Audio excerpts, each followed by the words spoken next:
Bapak Ibu saudara-saudari yang terkasih dalam Kristus, selamat pagi. Semoga sehat semuanya. Saudara-saudari yang terkasih, waktu masih seminaris itu kami diberi kesempatan juga untuk mengajar sekolah minggu, untuk latihan supaya juga ketemu dengan umat dan bagaimana belajar berpastoral.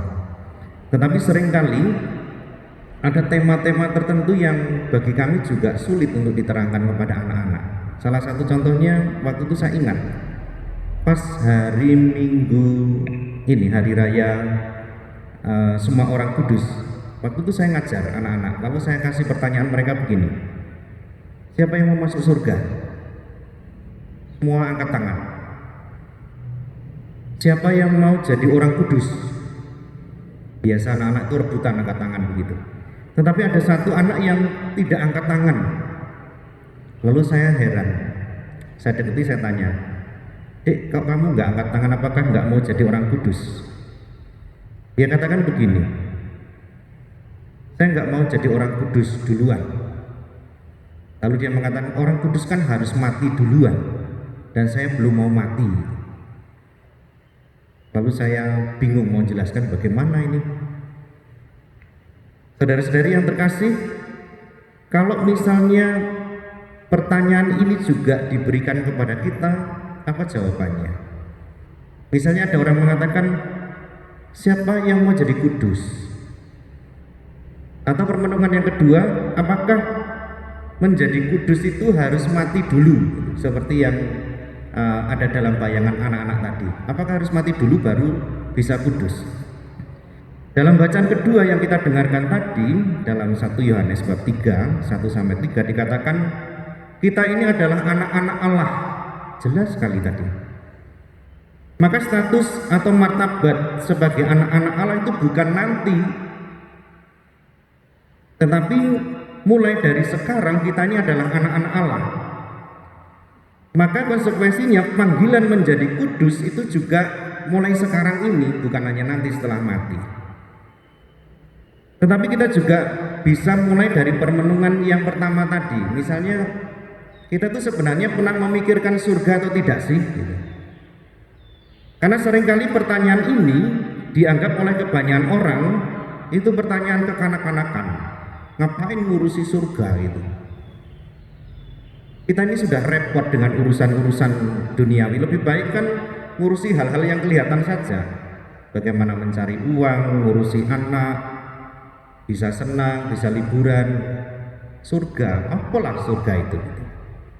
Saudara-saudari yang terkasih, namun kita sungguh diajak untuk merenungkan pada hari ini bahwa surga itu nyata,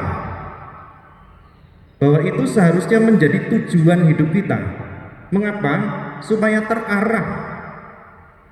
Ketika kita mempunyai tujuan hidup, maka yang kita katakan tadi, lebih baik ngurusi yang nyata-nyata. Nah, yang nyata-nyata ini akan semakin terarah kalau kita juga punya tujuan hidup yang jelas, yaitu persatuan dengan Bapa atau hidup kekal itu sendiri.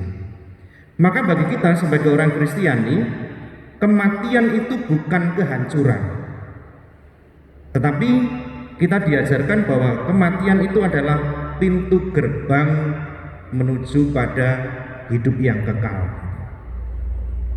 Tetapi kita juga perlu menyadari dan jujur bahwa hidup kekal dalam konsep kita seringkali hanya terbatas pada hal-hal spiritual saja. Artinya begini, kita itu hanya berpikir ya nanti yang masuk surga itu hanya jiwa kita, lalu badan kita tuh hancur. Maka seringkali kita juga tidak menghargai badan kita, tidak menghargai hal-hal yang biasa itu. Lalu apa yang diajarkan gereja kepada kita? Kalau kita seringkali mengungkapkan credo atau syahadat itu di bagian akhir, aku percaya akan Roh Kudus, Gereja Katolik yang kudus, persekutuan para kudus, pengampunan dosa, terus kehidupan kebangkitan badan, kehidupan kekal, amin, gitu kan? Yang diajarkan gereja adalah kebangkitan badan.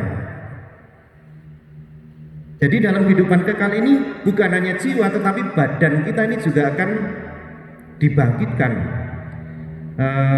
Katekismus Gereja Katolik mengajarkan demikian. Pada saat kematian di mana jiwa berpisah dari badan, tubuh manusia mengalami kehancuran sedangkan jiwanya melangkah menuju ke Allah dan menunggu saat di mana ia sekali kelak akan disatukan kembali dengan tubuhnya.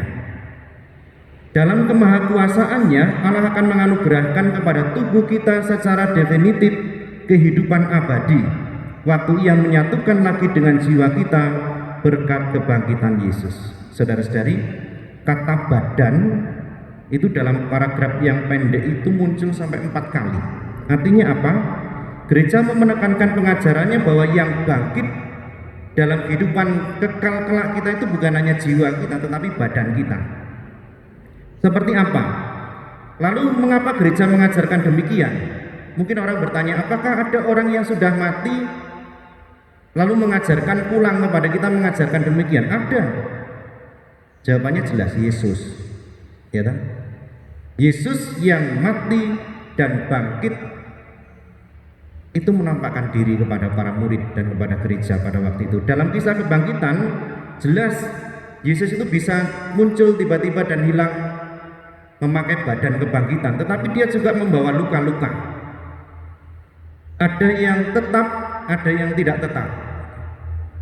Tetapi badan inilah yang nanti akan disediakan Allah bagi kita, badan yang sudah dimuliakan.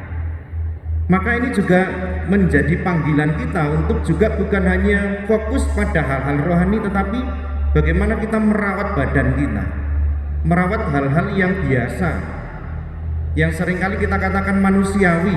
Kita sering menyalahkan diri kita, manusiawi, kita manusiawi, berdosa, bersalah. Padahal tidak ada yang salah dengan kemanusiawian kita. Allah menciptakan kita itu sempurna.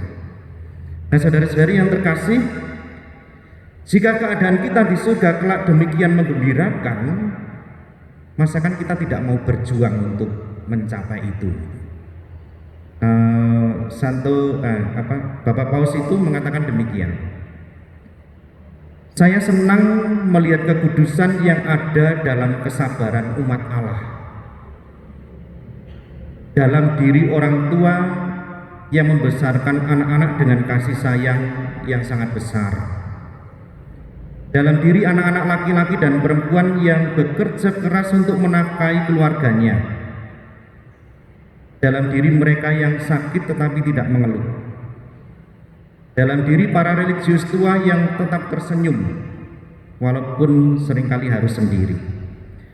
Maka mari kita sungguh merenungkan, jangan takut dengan yang namanya kekudusan dan bagaimana kita harus mengusahakannya justru selama kita masih hidup ini. Kekudusan itu tidak akan mengambil daya hidup dan kegembiraan kita, tetapi justru sebaliknya akan membuat kita menjadi seperti yang dikehendaki Allah. Maka mari kita jangan lelah berjuang untuk menjadi kudus. Kita berjuang karena logikanya sebenarnya gini, kalau kita nanti mau masuk surga, yang masuk surga itu adalah hanya orang-orang yang kudus. Kalau kita tidak kudus, kita tidak bisa masuk surga. Maka kita harus latihan sejak kita masih ada di dunia ini, dan pasti bisa. Kemuliaan kepada Bapa dan Putra dan Roh Kudus, seperti pada permulaan, sekarang, selalu, dan sepanjang segala abad. Amin.